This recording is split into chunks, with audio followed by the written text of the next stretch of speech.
Hey, welcome to Caching in the Northwest. You know, this is the podcast from the birthplace of geocaching right here in the great Pacific Northwest. Now, it's Thursday at 9 p.m. Pacific.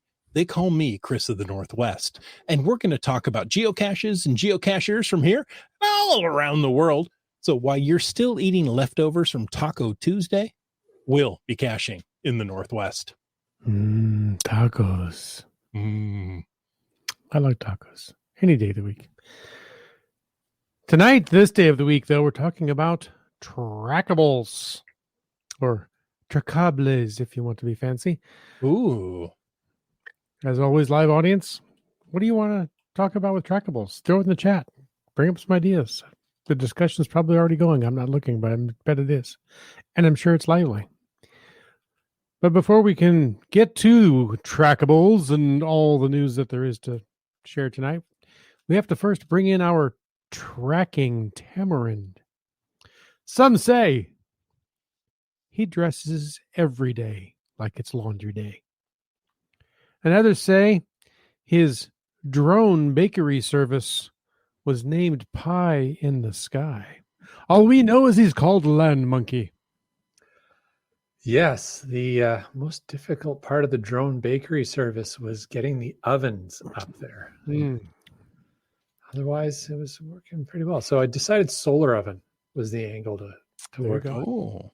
Yeah, So nothing ever really cooked. The closer you get to the sun, the hotter it is. exactly. See? All right. Well, hey, you know what?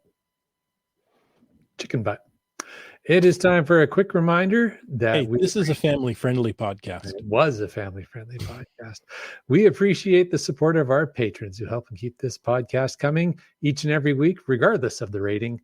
Thanks to Land Sharks, one of our corporate Denali level sponsors. Remember, they've got those new store hours, and remember to check landsharkz.ca as well as travel at landsharks.ca to see what kind of new deals are going on there. And hey, while you're checking things out and thinking about traveling, why not plan a trip up to Gold Country? That's right. Our other corporate Denali level sponsor is Gold Country Geotourism. Visit exploregoldcountry.com. Learn more about the geotours, the region. Do not forget to download the app, or I am going to come and take your phone away from you. I forgot the app. Forfeit your phone. No, you have to come get it. You said you're going to come and take it. I just thought it was a good way to get you to come visit. There you go. Folks, if you want to know more about supporting this here show, remember to click that Patreon link on the cachingnw.com website. Ooh, why am I holding my breath along with you? Because you're a good team Hey, player. you know what? There we go. Thank you. Hi. Gold Country, we love you, but you're blinking on my face. Hey, that was family friendly.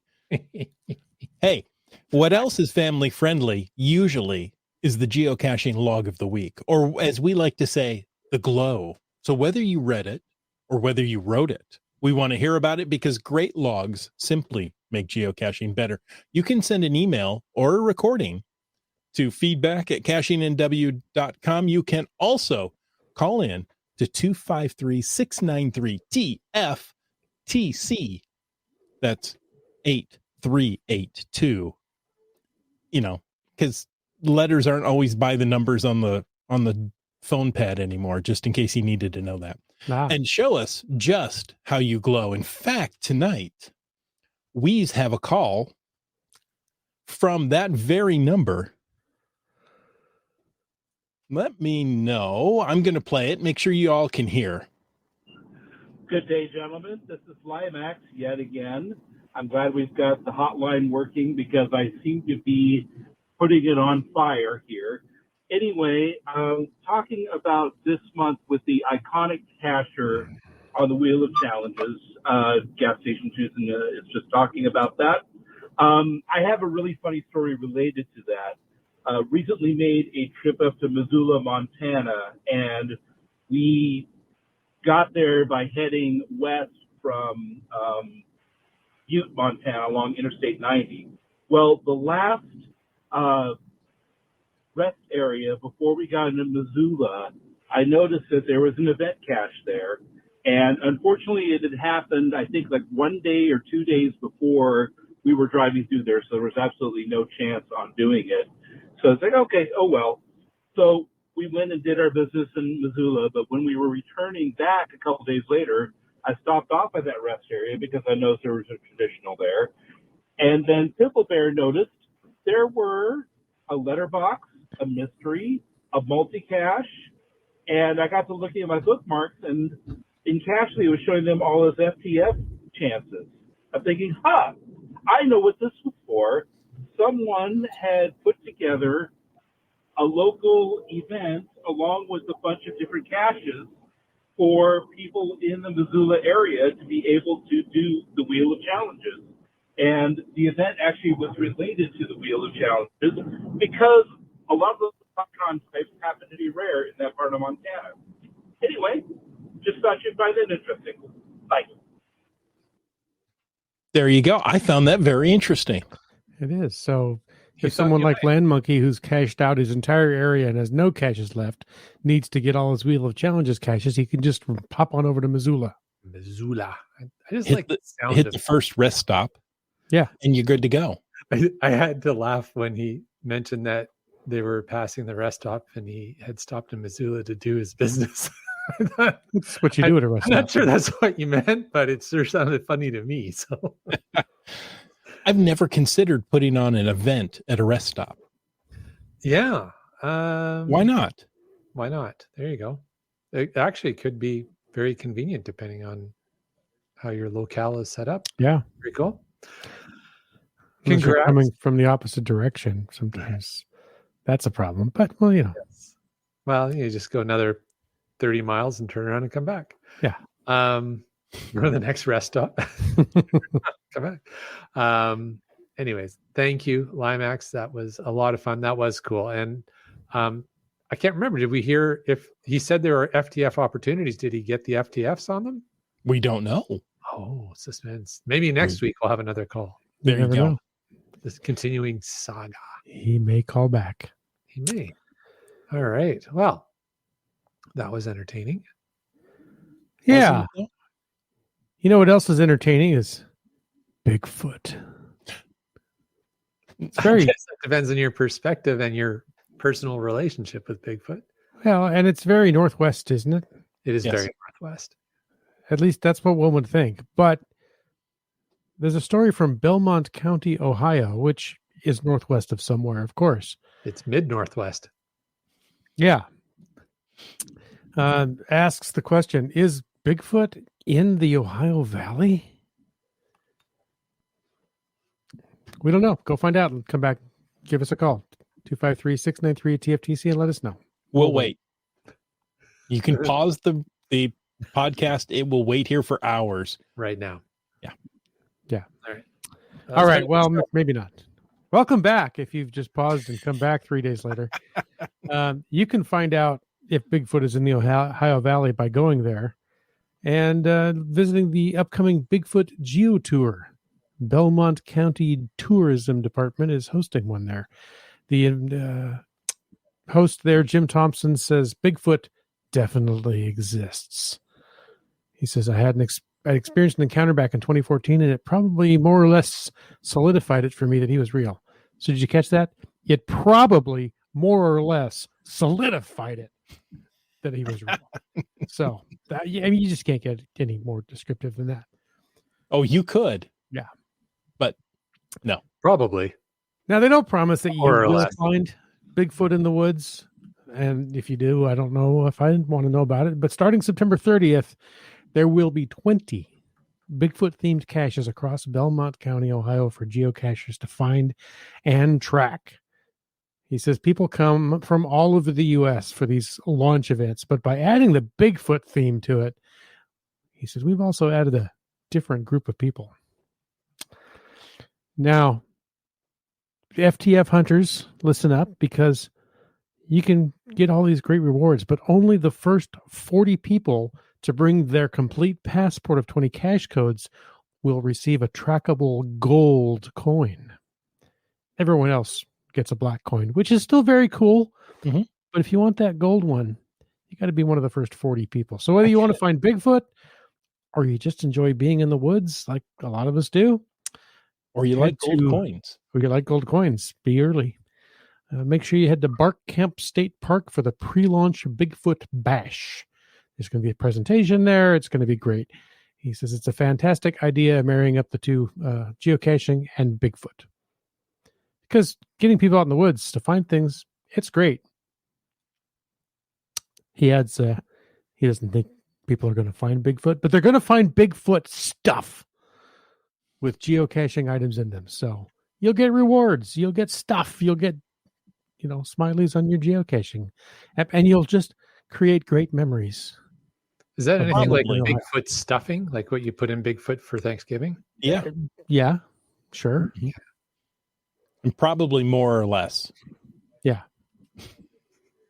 Probably more or less. Stuff your Bigfoot to, the plumpness of your liking.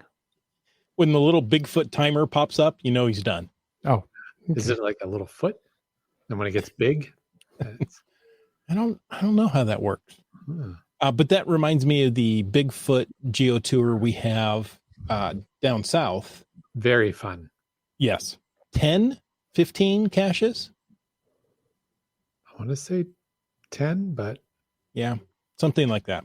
Anyway, it's Research a geo tour. It's the one of the longest geo tours I know that is still going. So it's been around for ages. Yeah. totally. it probably more or less solidifies fun. I agree. Yeah. More or less. It more or less. Probably. Well, there's another geo tour I want to talk about. What? This one comes from the Cherokee Nation that utilizes geocaching to share history and culture. This comes from Tahlequah. I know that because we have a Tahlequah here in Washington State as well, so it helped me with the pronunciation. But this is Tahlequah, Oklahoma. Cherokee Nation is sharing its rich history and culture through the tribe's first official geocaching event, Cherokee Stories and Adventure, on Saturday, September 16th. Now, that's in the past when we're recording this, but there's still more to do. The public's invited to the Cherokee Nation's Peace Pavilion to celebrate the launch of the tribe's first caches in the capital city of Tahlequah while enjoying family-friendly activities. We couldn't be more excited to offer another unique way to share our story and for the public to enjoy Cherokee Nation. We hope to expand these cultural caches throughout the reservation in the coming months to offer an immersive and entertaining way to experience all that Cherokee Nation has to offer. So there you go. If you happen to be going through Oklahoma, maybe on your way to Ohio for the Bigfoot, stop and do some Cherokee cultural caches. Mm-hmm. Depending where you're coming from, that sounds like definitely a circuitous route. It's on the I way don't for know. someone. It is. Coming from you, Land Monkey. I think that's a stretch. You take some Probably- of the strangest routes. Probably more or less, definitely right. Yes, Mhm. indeed. Well, you know what else is more or less definitely coming up? Bigfoot. Well, that's Fall. possible. This is the last official podcast of That's that summer. we're recording in summer. That's right. And it's almost Pumpkin Spice Geocache Day. I mean, International Earth Cache Day. Yes. Or as I like to call it, International Earth Cache Weekend, because this particular day has 48 hours. All right. Well, folks, it's time to start getting ready for that souvenir, International Earth Cache Day 2023. I think we all know that Earth caches are filled with pools of geological knowledge. Ooh, pools of knowledge. Pools of knowledge. I don't often hear collections of knowledge referred to as pools, but there you go. You know, there's some pools in Turkey that are used as a reference to this. They're bright blue eye-catching terrace pools created by the carbonate material left by thermal flow of spring water. Well, you know what? You can learn other geoscience fun facts like that when you find any Earth cache on Saturday, October 7th, or Sunday, October 8th, to earn that International Earth Cache Day souvenir. Also, Non-premium Earth caches will be available to all geocachers throughout the weekend, making it the perfect time to introduce a friend to Pumpkin Spice Earth Cache Geocache Day. And who doesn't love a pumpkin spice geocache? Can't stand it, but No. I didn't know there were premium Earth caches. Maybe I've been a premium member so long that it never crossed my, border of knowing. But I think like any caches, you can have premium and non-premium for any particular geocache. It all depends on the cache owner, whether they created it or not, or whether they tag it as premium or not. Their statement, their description did kind of make me chuckle. They said non-premium Earth caches will be available to all geocachers throughout the weekend. Aren't they always? They're non-premium. Yeah, I'm not sure what that's all about. So unless there was a typo and premium ones are, I don't know. But probably I am working on a guest for our Thursday immediately before International Earth Cache Day to see if we can ask some of these challenging questions. With end, you bring up a good point, because I read that as, Earth caches will be available to non-premium members, but non-premium Earth caches. Yeah. Yeah. So. Yeah, maybe it's intended to mean the other, and somebody just didn't catch the typo there. Hard to say. Good it's question. The kind of gas I use as well. Non-premium Earth cache gas. Ah, go to the gas station. Made from dinosaurs that haven't bought the year. The very common dinosaurs, not the special ones that everybody likes. Yeah. Did you get the pumpkin spice gasoline? Yeah. Oh, now's the time of the year to get it. Oh, one more news story before we get on to Trackables. Wow. Lots of news. I'll let people try to figure out what this shape is. I'm holding this up here. It's got a bit of a swallowtail. It'll be more difficult for those listening to the podcast. Exactly. Can you play the swallowtail jig to go with it? I know Keats can. Oh. One can. I have no idea what that is. Didn't know it existed before this moment. Well, okay. Watch the chat. Keats will explain. Okay. Adventure is all around us, and there's a new map feature. Introducing the Play Nearby Locations map feature. This is for premium members using the Adventure Lab app. Can now view nearby locations from different adventures right on the map. So what this is telling me is that all the locations for an adventure lab will show up when you're nearby them, whether you've started the adventure or not. So it's the perfect tool for explorers who want to make the most out of their time outdoors, finding locations and completing nearby adventures all in one outing. To view nearby locations, visit your profile on the Adventure Lab app and tap the Premium Features option. Toggle the Play Nearby Locations to up-level. That's a single word there, up-level your exploration. Make sure you're using the latest version of the app to make sure this feature is available to you. So there you have it. I like it. That's handy. Yeah, it was taking me a few moments to wrap my head. So I haven't tried this yet. I just saw this news story tonight. If I'm reading this correctly, I'm gonna give my interpretation. You can let me know if I've got this right or not. If I'm reading this correctly, what we're saying is that in the Adventure Lab app, so the HQ app, so not any of the partner apps, if you enable this feature, if you've got a particular Adventure Lab loaded and you're working your way through an Adventure Lab, but a stage or a what the heck do they call it? A location from a different Adventure Lab happens to be within the area you're at, it will also show on the map for you to play, even though you're not actively playing that Adventure Lab. Is that what I am hearing? Or am I misinterpreting this? I think it's just, the way I read it, it shows you all nearby locations. So not just the one that you were playing, if there's another, because I think this has been a problem for quite a while because there's so many out there that they overlap. Mm-hmm. And so it's like you can play one and then you turn around and you come, I see. BC Rockcaller said I'm right. Don't tell him that. It'll go to his head. I'm not seeing it I mean, I see the option on my app, but when I was playing with the app to verify this option. When you tap an adventure lab, it will show you the stops if it's non-sequential. It will show you all the locations in orange. So just this weekend, we were going out to, I did a CETO with a couple of friends, and we went out to lunch afterwards. And that restaurant we went to happened to be an adventure stop, or a stop on one of the adventure labs. But the adventure lab was several miles away. You had to find it, click on it, then you could go register that stop. Or I cheated and I used Cachely, which will show you all the locations of an adventure lab. Again, if they're not sequential. Right. Okay. So it's lots of great feedback in the chat here. And so, yes, we have a correct understanding. Thank you for those who have already tried this. CRS98 and number of the other folks there. CRS98 said, oh, I thought you wanted me to read that. Oh, yes, please. CRS98 said, I tried the update and could see how it worked. You can see all locations from any adventure while playing an adventure. And I saw that confirmed also by, well, we already said BC Rock Crawler. Who else? GSM times 2.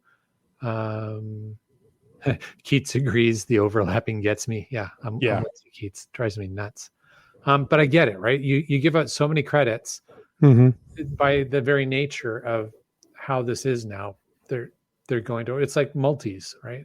If you have an area where there's a high density multis, you're probably going to back and forth. So the ability to see them all is handy. I don't know if that's going to maybe mess up ones that are intended to be sort of have more of a theme or take you through a bit of a story. I guess you'd have to make those sequential now to not have those kind of end up being played out of the intended sequence.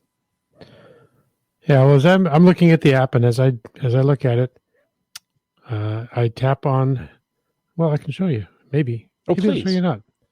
So, I've tapped on one, and the holes in the map of the pins for the adventure lab, and it shows the pins there on the map without having to go into the actual app. But if I tap on a different adventure lab, then it shows me the stages for that one. So only the one that I tap on. Doesn't mean that I've actually opened it and started it, but as I tap know that on, there's waypoints there. Yeah, it shows where the waypoints are, which is helpful. Shows whether they're. But I think like you could do across that the county before. or- In fact, let me go into my premium features and turn off play nearby locations. Okay, yeah, do that. And now I go tap. We'll just derail the whole thing. Yes, exactly. And I still see Do you still see that? Yes. Okay. So what I was hoping this feature is that you pop up the map and you see a location around you, wherever you are. That, oh, look, I haven't started this adventure that's 4.5 miles away, but there's a stop or a location right next to me right now. I can go claim that now instead of going to the start and figuring out where everything is. You sure it doesn't work that way? I thought that's what this is. I thought that's what this is too. So why are you saying it's not? Well, because I'm zooming in and I'm not seeing. Yeah, it works with that. So I don't know. Maybe it only works with near me, and I've done the ones near me. Maybe. So there aren't any available. Well, maybe that's what it is. Maybe it's just where your current location is. Yeah. So I have to agree with Wet Coaster that said, what are the purple ALs? I just saw one and I'm like, what is this purple thing? don't know. That's the way it works, but you have to be playing an adventure. So you're not actively in the midst of playing an adventure. That's why you're not seeing it. We're good. Thank you, CRS98. Okay. So I don't know what I'm doing then. Never mind. The purple are featured ALs. So I would imagine that's when people pay for them. I don't know, but now I see a bunch of purple ones. Oh, I love them. They love me. See, you can see how the purple ones just stand out because the green ones simply disappear with the green screen. Looks like somebody was taking a shotgun at your phone there, Chris. It's time for a new phone. Mine's full of holes. Hmm. I must be tapping too hard. That's what it is. That's what it is. Oh gosh. All right. Ryling says purple ALs are featured, highlighted by HQ, probably because they paid to be featured. HQ pays to be featured. They're speed holes. Ah. I don't All think right. I want to know what that is. Hey, folks, you know what? What? Yeah, we just got through the news section, and we're Did we? 25 minutes in. Are you sure? So, pardon me for getting this a little off track, but hey, if you want to join in to tonight's show, and I mentioned track, the hashtag for tonight's show is trackable. Bah. That was Trackable. Trackable. Use that to add to tonight's show. And of course, you can use the hashtag FITAS to bring up something in the after show.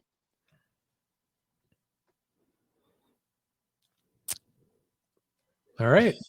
Longest intro ever. And JCar says, scrub the main topic till next week. We'll just talk about Adventure Labs and be good with it. Let's just talk about the phones with holes in the screen and Yeah. be confused about how they work. Well, for those who are new to the podcast, this is basically how it goes. Sometimes there's a guest looking confused while this happens. That's true. Otherwise, this is a pretty normal podcast for Caching in the Northwest. Hey, we are going to talk about Trackables. We've still got half the podcast left to talk about Trackables. Exactly. Physical game pieces. It's if you're not familiar with Trackables, it's a bit of a game within the game. So they're physical pieces, as we said, that each have a unique tracking number that is provided by Geocaching HQ. So you can't just come up with your own tracking. Well, you can. Absolutely. I encourage you to come up with your own tracking number. You may experience difficulty getting other people to track it, but that's going to feel like your problem. But yes, unique tracking numbers on each trackable object. It can move. The intent is it moves from geocache to geocache or geocacher to geocacher and allows you to track its travels online. Different types of things can be trackables. Geocoins, or probably some of the more prized trackables. Tags, you can put trackable numbers on t-shirts. I've seen geocaches with trackable numbers on them or embedded in them somehow. All kinds of different things you can make trackable.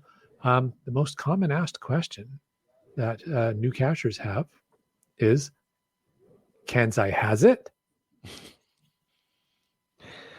I can has trackable that way. Yeah, I can has trackable. Yeah. Apparently, BC Rockcrawler is trackable, and I don't think you can has him. No. Is that due to tattooing ink? Because I know that a couple of geocachers with tattooed trackable codes on their persons. Yes. BC Rockcrawler has a very cool trackable tattoo. Wow, that's what I thought. You'll have to meet him and get that code. All Very right. So can you has the trackable once you find it?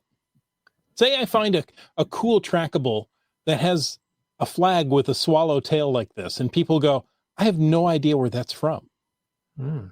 Outer space. Oh, well, bye now. It's from Tacoma.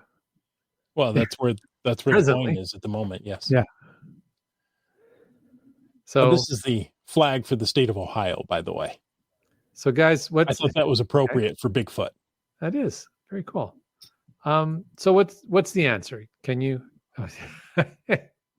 Geez, sometimes I have this orange thing on my ankle that makes me trackable. Well, there you go. Yeah, but funny that those codes don't work at geocaching.com. No. Different kind of trackable. Oh gosh, that's funny. So, but yeah, so for those who are new to the game, Chris, if you find one, should you keep it? Sometimes yes, sometimes no. I know that's not the answer you're looking for. Nope. 99% of the time, no, you can't keep it. Now, if somebody gives you a coin or they put a bunch in a cache and say, come and get them and distribute them, that, may be a unique situation. Most of the time when you find a trackable in a geocache, it wants to be moved on. I'm finding more and more they have small, like business card size instructions with them to tell you, hey, this trackable wants to go on freeways, or this wants to visit every burger joint in the state of Louisiana or something.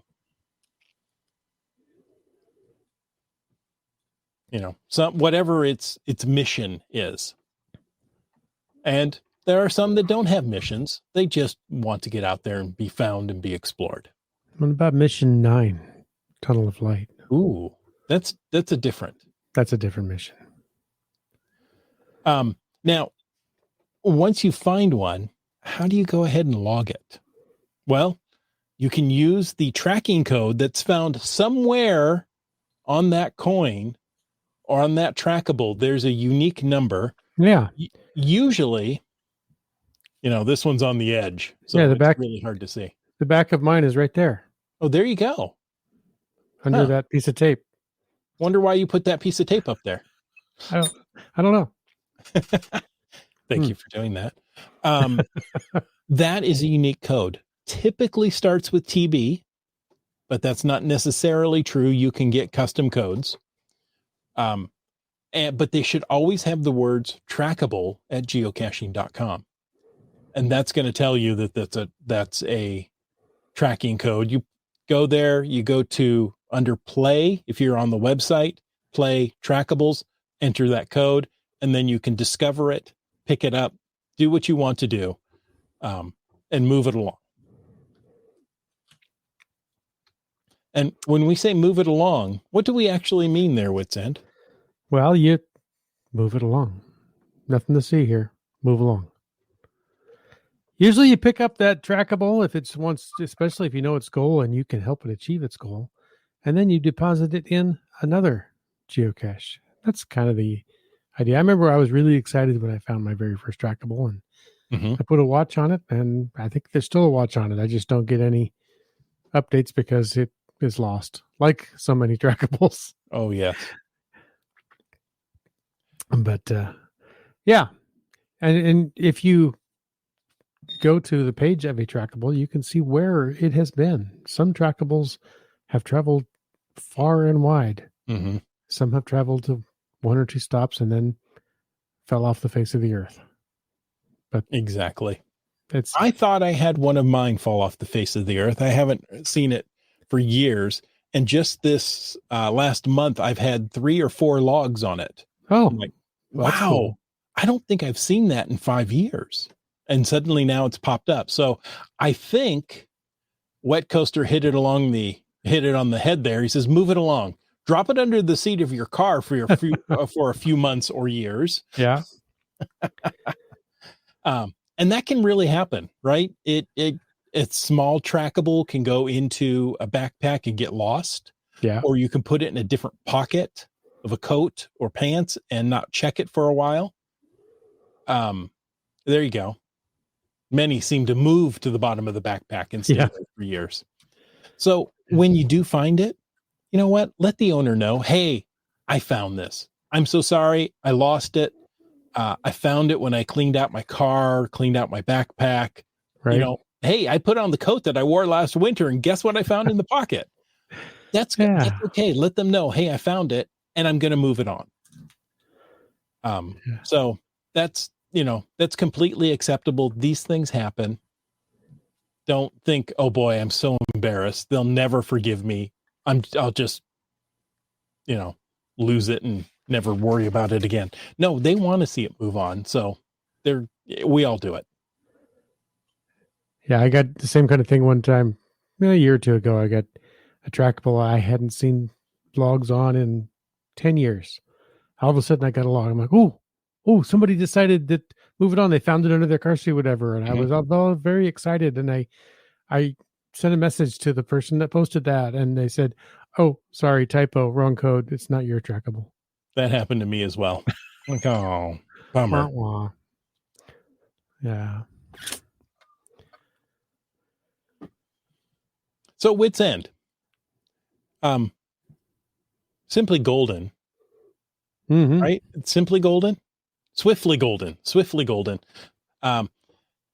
put out a trackable code of JWCYC4. C4. Oh, never mind. It's explosive, let me tell Yes. you. He says, feel free to discover. Now, what do you feel about trackable codes in social media or online? Do you feel they should only be discovered in person? That's a debate that, we've put trackable codes here on the screen Mhm. of our podcast. We've had people discover them there.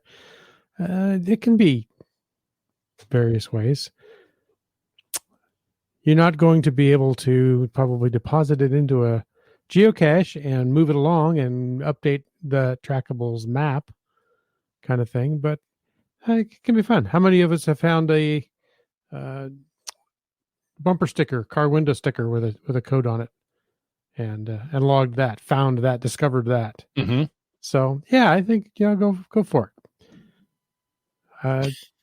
That's different though, because if you're doing that you've physically seen that car and you're seeing the code. True. So I think what Chris is getting at is when and I think it's different than what Swiftly Golden just did. And as you said, Chris, we've shared trackable numbers on the podcast. I've shared them in my YouTube videos and things, because those are ones that I am intentionally sharing with the audience, and I have intent. I want this to be shared by me to people who are viewing my content. That's sort of the one-way direction. Yeah, when you true. start getting people who are going through and gathering up lists of all the trackables they've ever seen, putting it all in one big sheet on Facebook or whatever, and then other people are just discovering it because they saw a list on Facebook. No. That is not to me, that's not in the spirit of the game. If you want to do it, fine. But why? I guess maybe because you're trying to achieve a challenge where you have to have discovered trackables, but it's not in the spirit of the game. Like you didn't see this. Like why? I don't know. Good points. It's lame. Gia sometimes too kind of says, as long as the person who's the one releasing the code, then it's okay. Mm-hmm. So like you said, you're sharing that on your vlog specifically for people to find it.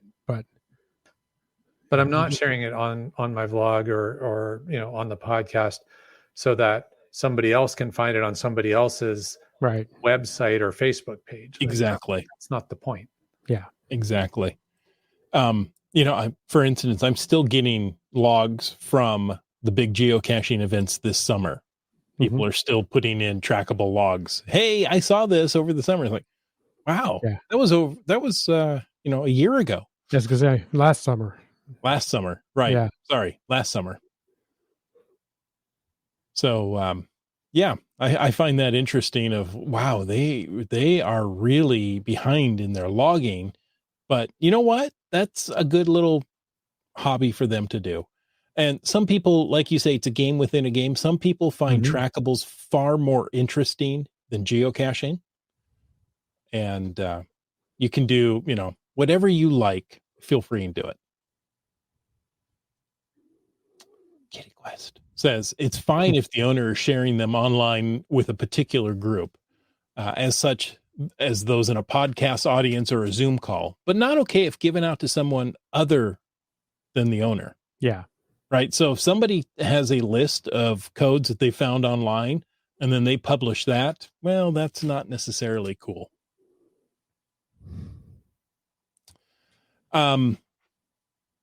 One of the things I wanted to bring up is another way to discover and pass geocoins are events.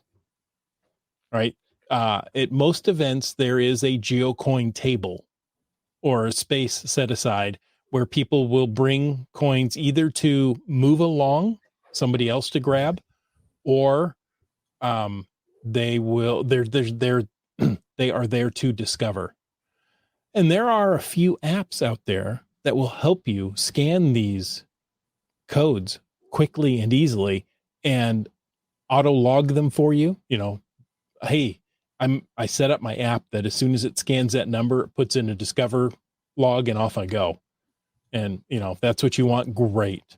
Cachly, TB Scan, and GeoGo are the three I know of that work really well. If there's others, please let us know.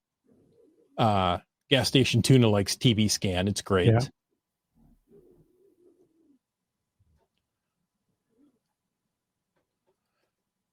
But there are others, and Cashly just added that. GeoGo, I think, has a very good optical engine. So Komakino has an interesting strategy here. It says, when the kid and I started to attend events, I would give her a pencil and paper, and she could write down all the trackable numbers while I talked with the others. That's what she liked doing. Yeah. Wow. Some people really like that. Mm-hmm. Good for her. That's a lot of work. Yeah. We'll definitely take photos with the phone of trackables that we want to discover. We'll usually swap a couple. If we've got some, we'll drop one or two, pick up one or two, try and just keep them moving. But definitely discover as many as we can. If we're there and we're seeing them, why not? That's why they're there. Mm-hmm. And it's nice as the trackable owner, right? To get all of a sudden they get a bunch of logs like, oh, hey, looks like my TV was at an event. Yeah, exactly. MC3 Cat says TB Scan is an awesome TV app. I believe TB Scan is the only app that will grab codes from pictures you've already taken. So you could take those pictures, run them through that app, and get the codes out of it. That's the optical character recognition of it. Mm-hmm. So, what do you think about this? Wet Coaster says, I've been to events where they hand out a list of the trackables there. I mean, if that's a list curated by the person who has all the trackables there, and it's a shortcut for people who are physically there at the event, so they don't have to take pictures of every single one. I don't have an issue with that. Right. You're still discovering the trackables that you were physically there proximate to. It's not, as long as that list end up, posted on a web page or a Facebook page somewhere. Yeah, you actually were there at this. Yeah, same one. The same idea. Gas Station Tuna mentioned the trackable lady who has like 1,000 or something hanging from her. She'll give you a Google Doc address to go get all the codes. I think I've seen the trackable lady. She's got a hat. I think I've heard her jingle as she walked by. Exactly. Yeah. That's an amazing personal investment in trackables for and sure. incredible neck muscles, because that's a lot of weight. It adds up for sure. Yeah. Hey, good for her. Terrible Tease jumps in that says GeoGo also does the photo scanning. There you go. For those. So you could take your photos, run them through that app, grab those codes out of them. At the big events, okay, so the big summertime events with names we probably shouldn't mention. No, we can feel free to mention them. There's like a Midnight Madness GeoCoin event that happens during Geo Woodstocks, and I've gone to those, and there will be people with books full of coins, and they will hand you a piece of paper, said, here's all the codes. You can go ahead and log them. So there you go. Apparently there's a website too, according to MC3 Cats, the Log Them All website. If you have a ton to log off of a list. I always forget about that one, but yes, definitely that is an option. And GSAC will also do logs of large amounts of TV codes. Because everything counts in large amounts. There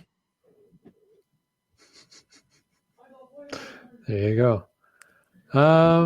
Heather says earlier I asked about the difference between grabbed and retrieved. Well, there's a good one. So I think grabbed is when you so you have a trackable.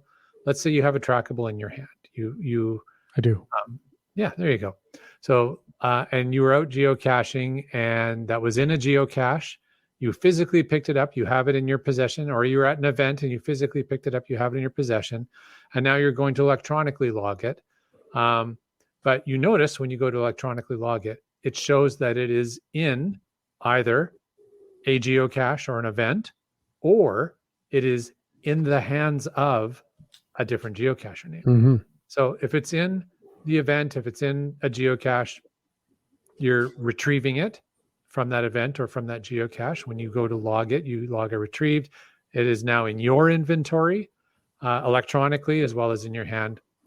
Bob's your uncle. Go nuts for donuts. If, however, it's showing in the possession, electronically in the possession, in the hands of a different geocacher, that's when people would grab it. Now, here's my thought on this. I want to get up on my soapbox for a minute here. If you pick up a trackable, particularly not so much at an event, but even at an event, or you pick up a trackable out of a geocache and you see it still in the hands of, before you go and log it and do a grab from log, before you do that, message that person who it shows in the possession of. Use the geocaching.com messaging system. Say, hey, I have this trackable in my hand. It shows that it's still in your hands, but I picked it up from this event, or I picked it up from this geocache. Do you want an opportunity to drop it in there before I log it into my inventory? That is the polite thing to do, people. Do that. Don't just automatically grab it, because cachers who cache by GPS, particularly those of us who travel and cache by GPS, or travel and cache by phone, but queue it up because maybe we don't have roaming where we're caching. We need a little bit of time to show that we dropped the trackable. So give it a week. Like, what's the rush? Anyways, I hate that. I hate when people grab trackables without asking. So what you're saying is don't be grabby. Yeah, don't be that person. Nobody likes them. Right. I sure don't. Heather said I grabbed one.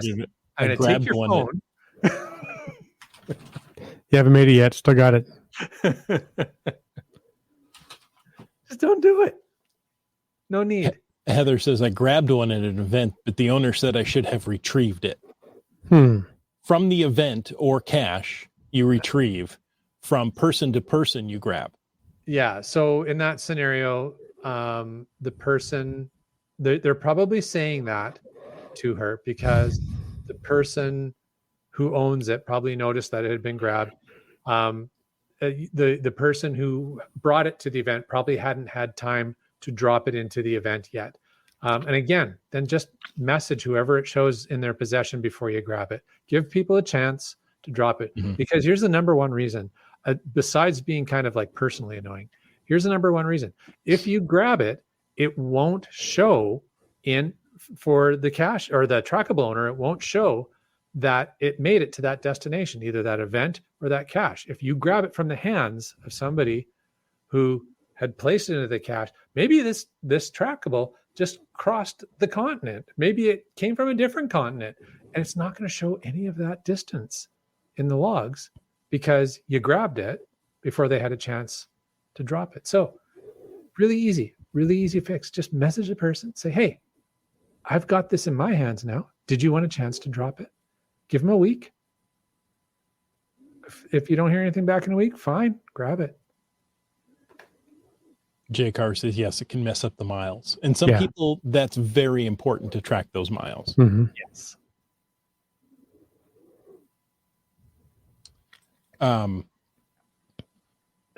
BC Rock Crawler says another thing is finding a trackable in one geocache, but it shows being in another. That happens. Yeah. And sometimes people just make mistakes. They accidentally, when they were out caching and they accidentally dropped it into the wrong, or they electronically dropped it into the wrong geocache. It happens.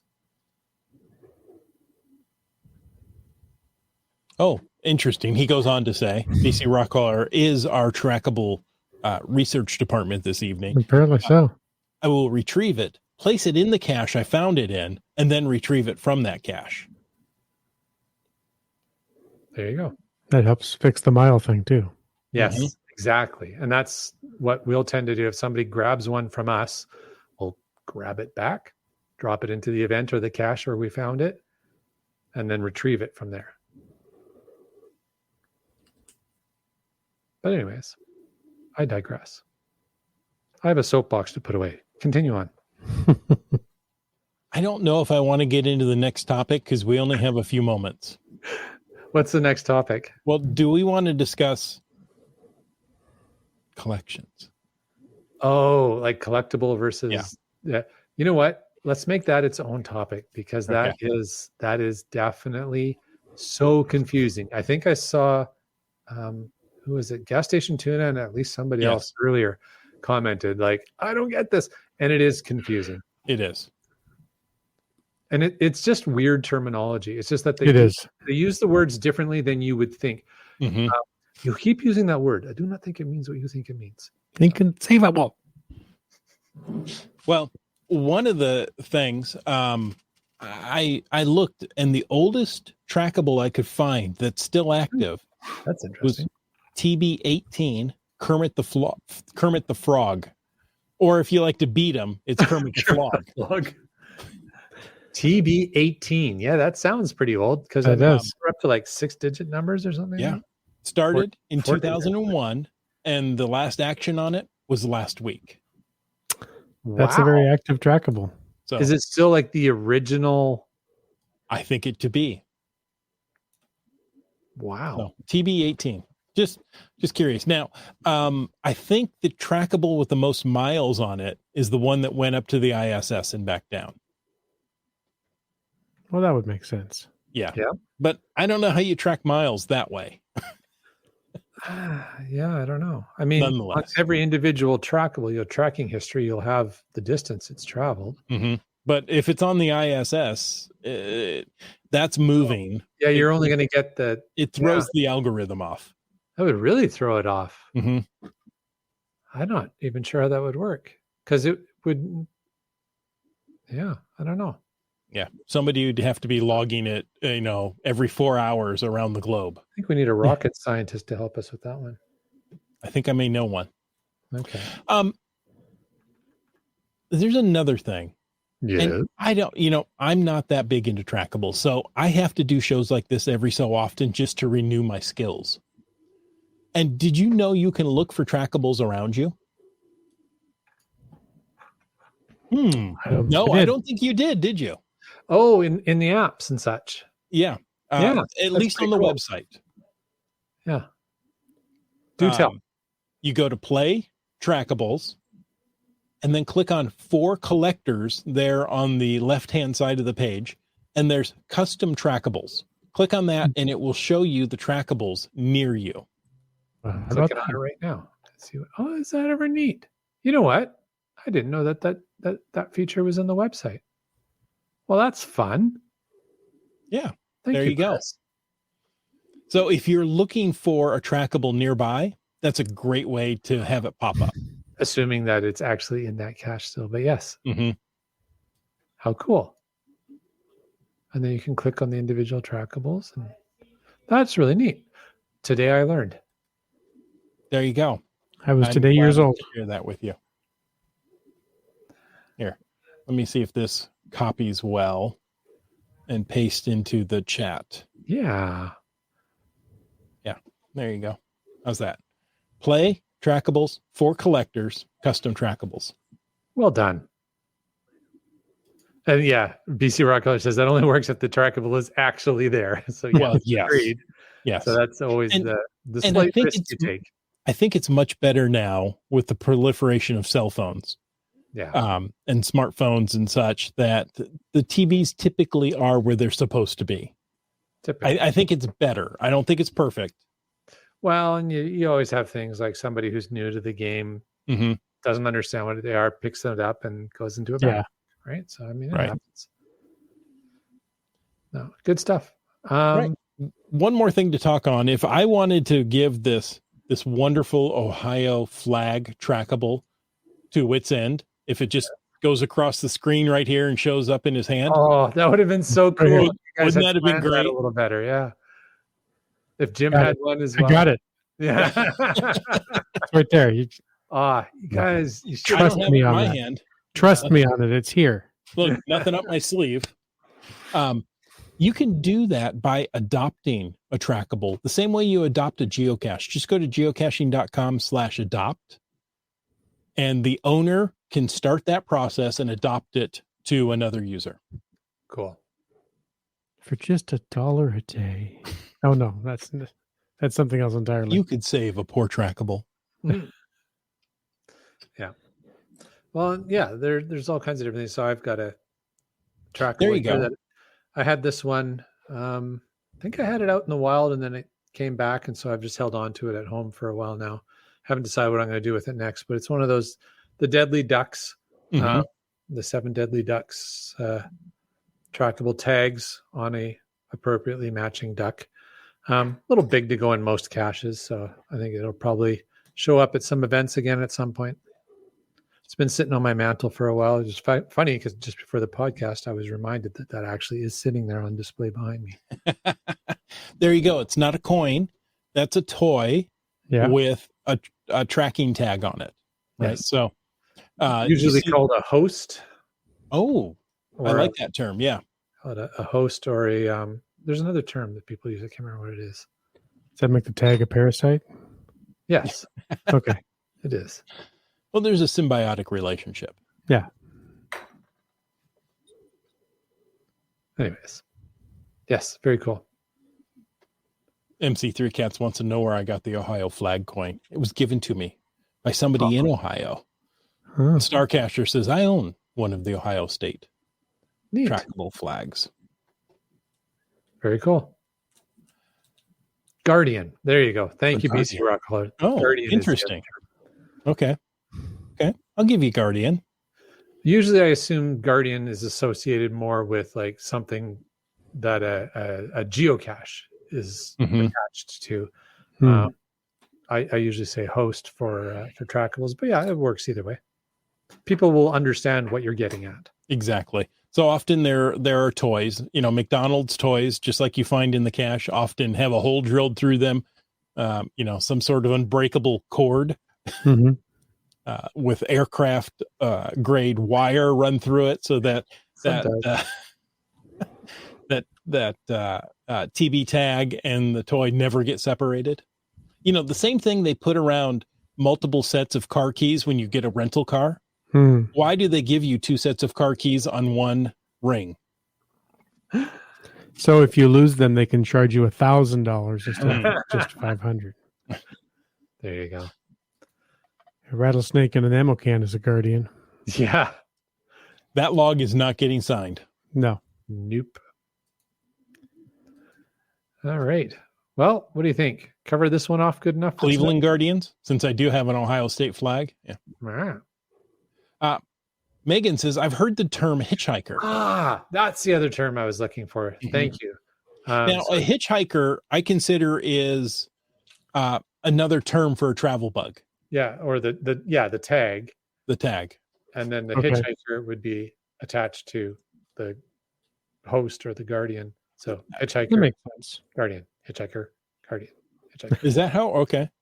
I've heard the term hitchhiker related to any trackable in the early days. It was a hitchhiker in the cache. I mean, I guess I don't know. Arguably, you could put that the other way around as well and say, well, this thing here has this hitchhiker tag associated with it. So I mean, really, you could, I think, arguably go either way. But if people say that, they're talking about a trackable tag. There's so many different words, right? Yeah. And in the South, they'd say bless his little heart. Good stuff. Well, thank you so much for tuning in. And thank you, BC Rockcrawler, for being the research department of this episode. We couldn't have done it without you. And thank you all for joining in. I certainly like these shows where you guys join in. We don't have to stick to our notes. In fact, now we've got enough that we can go do a Trackables 2.0 sometime later. But thank you so much. And folks, thanks for tuning in. We hope you enjoyed this episode of Caching in the Northwest as much as I have. Yeah, or caching in the more west. In the more west, even more west than where we are. We'll get wet, but we can do it. We can do it. All right. Next show from Hawaii.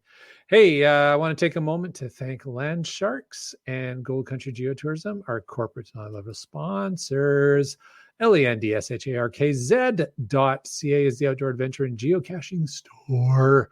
Check them out online And remember that they ship those online orders daily. And for absolutely amazing geocaching adventures, explore goldcountry.com. Check them out there. Download the app. Be one of the cool kids. Go on. You know you want to. Or Land All right. Monkey will come and take your phone. That's right. If you don't download the app, yeah, I might. It's a real possibility. So, hey, we want to thank all of our faithful Denali level sponsors. That would be Land Sharks, Gold Country Geotourism, Team Squirrel, Groovy Owl, Cool Cow Cachers, and Cachly, the geocaching app. Folks, if you want to know more about supporting this here podcast, well, head on over and click that Patreon link on the cachingnw.com website. You passed out. It's too late. Website. Our Glow Contributor. donor of the contributor, Glow donor, Glow contributor of the evening, Limax. Yeah. And we'll thank Camp Clan. And Logwork. And Broncos fan for life. Very active in the chat as always. GSM times 2. Utox, 2 rocks. And another UDAC. And also very active in the chat. BC Rockcrawler. Also very active in the chat. CRS 98. Also very active, but not in the chat. MNerv. Let's see, we got RAR 285. We have our favorite kitchen appliance, the LG 9000. And very active in the chat. MC3 Cats. So active he spills his drink and has a wet coaster. Bump. Antaeus. Trexer. B Pendragon. Geo Nav Pro. Team Noltex. RE 54321. Flagman. Just Carlo. Nervous Energies. Wino Seattle. Geocaches. Just finding our way. Alarobrick. Subway Mark. Wow. It's deeper. He's down low. Okay. Peach of Washington, who's in Washington currently. Skyhawker. Dora Moore. J-Car. Seebeck Tribe. Mountain Bike. Coors Scott. Kev MacD. Kitty Quest. Greenwords. Segehove. Ackerdock. Boomer 365. Genies. Kid Vegas 19. Active in the chat, active in the caching world, and just not a great lunch. Gas Station Tuna. Oh, thank you so much. I think Gas Station Tuna is on some sort of streak. Something. He's been active, that's for sure.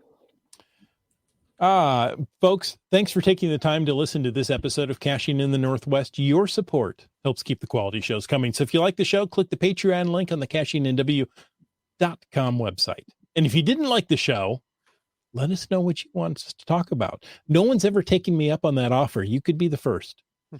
In either case, please subscribe wherever you get your podcast and give us a review. Now, if you were in a restaurant, you would tip. If you were in a live audience, you would clap. But since you're on a podcast, leave us a free, fast, fabulous, fantastic 5-star review.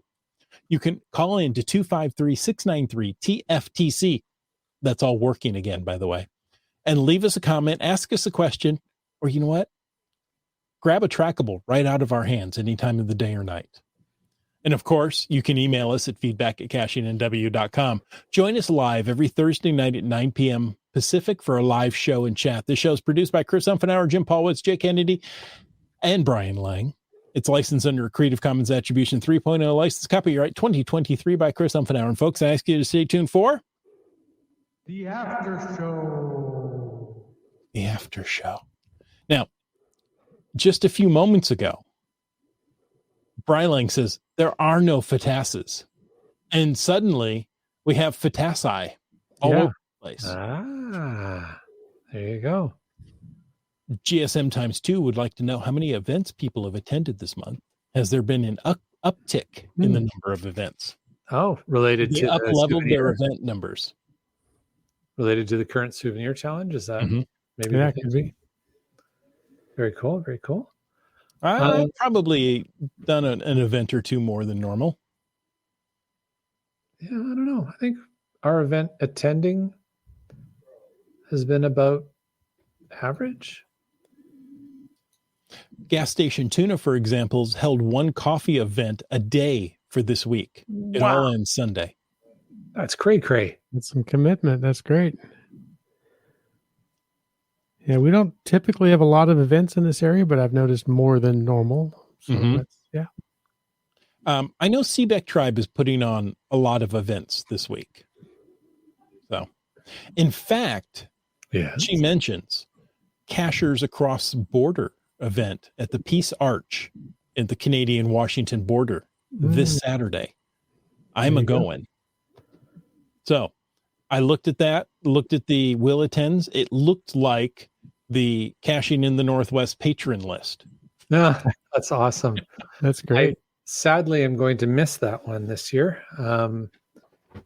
Just the timing didn't work out perfectly for us. So we're going to be off on a different adventure in a different part of British Columbia, but looking But forward. you're close to the border. Just swing on by. It's a 7-hour event. Yeah. Even so, it's not going to work for us this weekend. Okay. I'm also not going to be able to make that. I have a prior commitment. But if anybody wants to swing by and say hello, And I take will your be- phone. no, that's Line Monkey. I'm making we Okay. come here and visit it. No, I will be Carnation over on the west side this weekend with the Oktoberfest celebration. So if you want to go hang out at a good Oktoberfest, go Remlinger Farms Oktoberfest. I'll be there. Nice. Very nice. That's, I remember a large geocaching event at Remlinger Farms. I do. Is that where Geowoodstock 8. 8? I always think it was 10, but yeah, okay. And I remember that one well because I thought this is the time to start a podcast because we've got this Geo Woodstock thing coming up. I'm sure I'll be able to talk about that for a couple of months. Yeah. And here you are. Good old Seabiscuit here is only 55 caches away from 5,000 finds. Wow, that's awesome. Congrats. That is great. Make sure you call in that milestone. Oh, yes. In fact, she's going to do it, I believe, at the Cachers Across the Border Hands event. across the border event. Yeah. So I'll have to nudge her a little bit. Yeah, bring your Here, recorder. give me your phone. Let me dial for you. So now Chris is taking people's phones. There you go.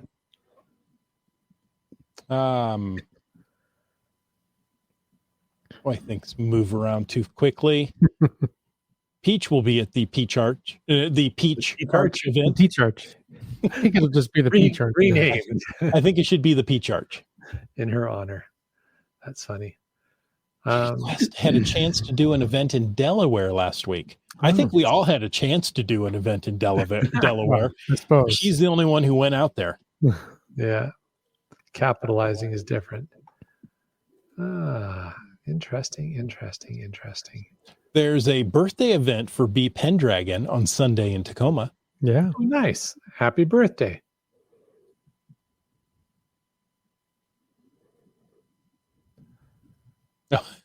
Land Monkey has to drive at least 4 hours for the nearest Earth cache. Funny, but not true. Land Monkey has planned well ahead and has a selection of Earth caches that are do not touch unless it is International Earth Caching Day within a 1 hour drive. Seebeck Tribe is holding 3 events and 1 CETO. Awesome. Hey, you know what? Good community work. Yeah, well done. Congrats. Kitty Quest is planning to be at the Peace Arch. Ferries permitting. Cool. GSM times 2 asked, who got the hard souvenir for teamwork makes the dream work? Good question. I'm going to check. I'm going to check and see if I have that one. Let's see here. Boop. And souvenirs. Oh, we should get a patron photo at the border. There you go. Yeah, actually, that'd be a great idea. Let's do that. If people, if Brylang's going to be there, we can maybe get him to take it. Gas Station Tuna has. Not yeah. the picture, but the hard souvenir. Yeah. As has Terrible Teas and Kitty Quest. And Wet Coaster and And Brylang. Brylang. And Brylang, or I'm sorry, a Wet Coaster and Greenwords. And Greenwords, yep. UDAC plans to get it tomorrow. Congrats. GSM Toast got it with a lot of fave points. Oh, nice. That's a nice way to earn it. Yeah, that's a good way to do it. MC3 Cat's got it. Yep. I earned it. I just checked. So I've got that as well. Speaking of FATAS and milestones, I'm gonna have to call a milestone into the podcast this weekend. We will hit our 30,000th find this weekend. Fantastic. Well done. Oh. I have to look. Okay, so I got a Ceto season 2. No, but I just have the easy so far. Okay. I'm just easy so far. Well, easy like Sunday morning. Let's check and see how you're tracking towards it. You might be able to get it in the next little bit.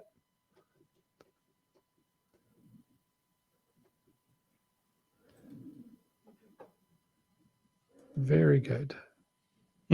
I thought it would show me on Wheel of Challenges.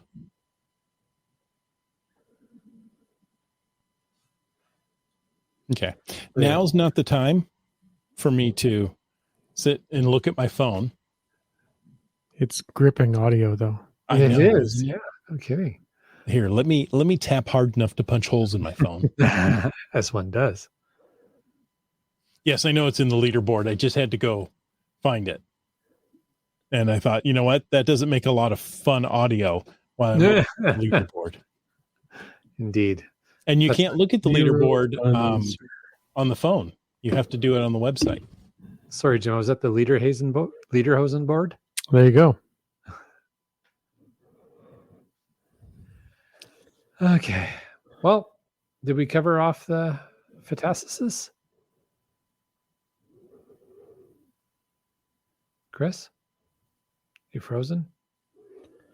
Maybe he is. I thought he was just playing games with us, but maybe I thought he was messing with me. Okay, well.